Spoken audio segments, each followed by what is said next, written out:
আসসালামু আলাইকুম। আমি সাগর বাংলাদেশি। আশা করছি আপনারা ভালো আছেন। আমি কিছু সুন্দর গ্রাম্য পরিবেশ দেখানোর জন্য আমি কুমিল্লা থেকে এত দূরে আসা।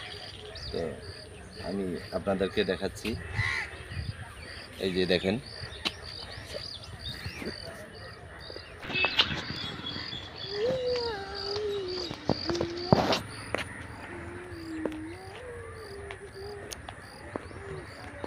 এটা হচ্ছে মরিচ ক্ষেত। আমি যাব মরিচ ক্ষেতের দিকে।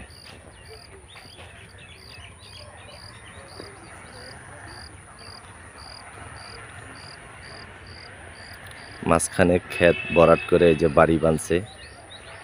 এই বাড়িগুলোতে থাকতে খুবই আরাম।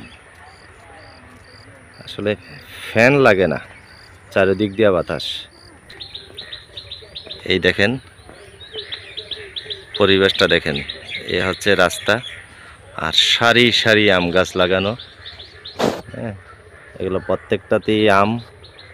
এখন অনেক ছোট অবশ্য। সারি সারি আম গাছ রাস্তার পাশে, কত সুন্দর ছায়া।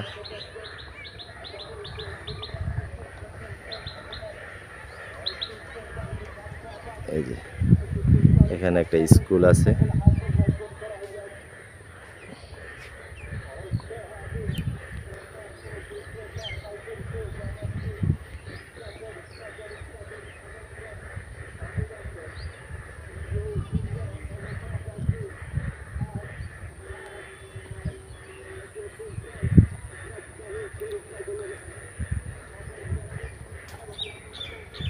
এখানে হচ্ছে একটা 3 রাস্তার মোড়।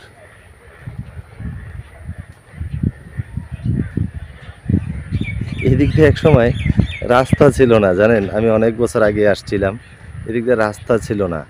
এই স্কুলটা যেখানে, এটা ছিল একটা, এই কি বলে, একটা যে জমি, এই যে পাত্র বলে, যেটাকে জমি বলে আর কি। এই জমির মাঝখানে, মানে শতে শতে কানি সম্পত্তির জমির মাঝখানে ছিল। এখানে চাষবাস হতো আর কি, এই স্কুলটা এখন যেখানে আছে। তো এমন জায়গায় একটা স্কুল, অনেক বছর আগে, এটা তো কখনো চিন্তাও করি নাই। এই তো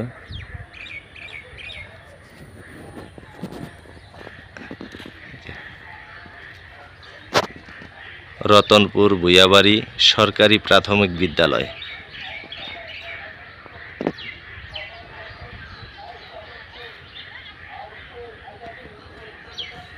দেখেন, স্কুলের সামনে সারি সারি আম গাছ লাগানো আছে মাঠে।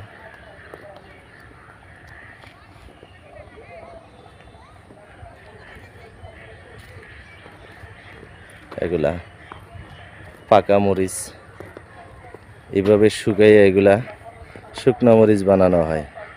আর আমরা যারা শহরে থাকি, তারা শুধু সামান্য কিছু টাকা দেই, আর আইনা কাজে লাগাই। এগুলা দোকান পর্যন্ত পৌঁছাইতে যে কত পরিশ্রম, কত ঘাম ঝরায়, ওইগুলার সম্বন্ধে কোনো খবরও নেই না, আমরা জানিও না। এই হলো স্কুল, স্কুল।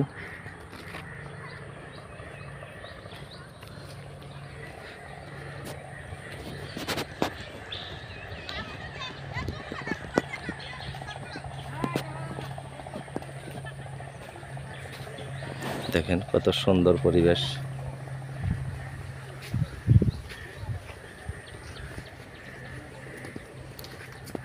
কেমন সুন্দর একটা পরিবেশে স্কুলটা বানানো হয়েছে।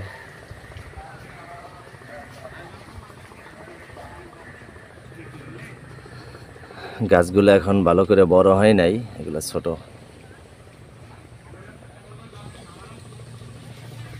একটা মনোরম পরিবেশে, এই যে আমি এখানে ওই দিক দিয়ে অনেক রোদ, অনেক গরম দিয়ে হেঁটে আসলাম, যে এখানে বসছি, এই মানে 1 মিনিটেই আমার শরীরটা একদম ঠান্ডা হয়ে গেছে। দেখেন, এই যে বাতাস বইছে কিন্তু। একদম ফুরফুরে বাতাস। আর ফুরফুরে বাতাস তো অনেক স্লো, এটা খুব শক্তিশালী বাতাস মোটামুটি। একদম শরীরটা ঠান্ডা হয়ে গেল। যে স্কুল, এদিকটা হচ্ছে এই জমি। আর কালকে একটা ভিডিও দিয়েছিলাম আমি বাদাম ক্ষেতের। অনেকে কমেন্ট করেছেন যে এটা বাদাম ক্ষেত না আলু ক্ষেত। এই যে আমি আজকে আলু ক্ষেত দেখাচ্ছি। বাদাম ক্ষেত আর আলু ক্ষেতের পার্থক্য। আসলে শহরে মানুষ ভালো করে কখনো জমিতে নামে না, তো তাদেরও দোষ নাই।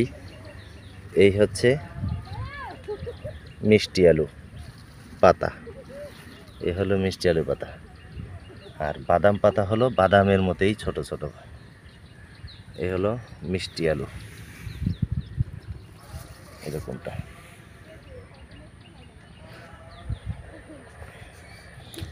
আর এই হচ্ছে মরিচ ক্ষেত, মরিচ।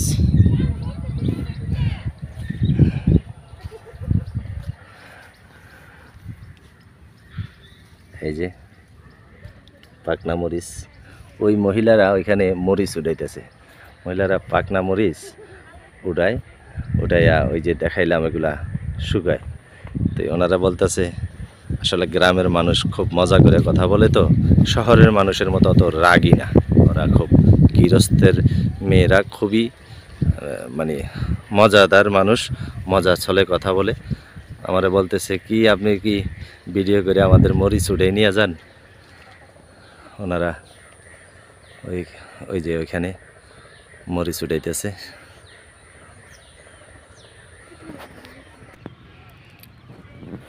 এই হচ্ছে বাদাম ক্ষেত। আমি আসলে বাদাম আর আলু ক্ষেত পাশাপাশি দিলাম কেন, এটা বোঝার জন্য যে বাদাম কোনটা আর আলু কোনটা। এ হলো বাদাম পাতা, ছোট পাতা, হ্যাঁ, সিঙ্গেল একটা পাতা, ছোট বাদাম। আর এ হচ্ছে আলু ক্ষেত, আলু পাতা। আমি পাশাপাশি আলু পাতা আর বাদাম পাতা পাশাপাশি রাখলাম। এ হচ্ছে আলু পাতা, মিষ্টি আলু। আর এ হচ্ছে বাদাম পাতা।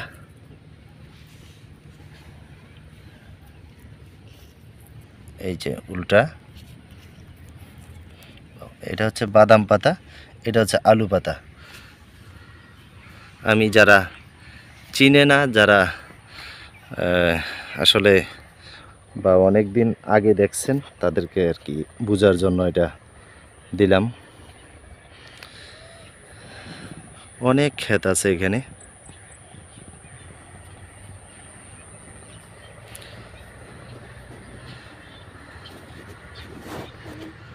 এখন মরিচ উঠানোর সময়।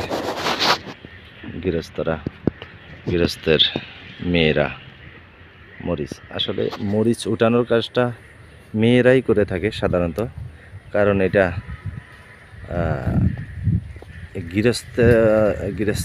গৃহস্থরা যে কাজগুলা করে, ওই কাজের মধ্যে সবচেয়ে মানে কষ্ট কম ওলা কাজ এটা। তবে কম বলা যায় না।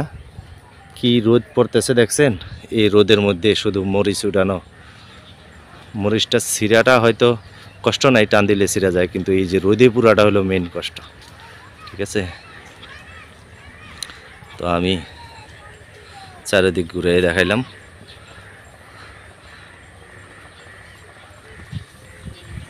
সাগর বাংলাদেশি এই সুন্দর জমির মাঝখান থেকে আসসালামু আলাইকুম ওয়া রাহমাতুল্লাহ।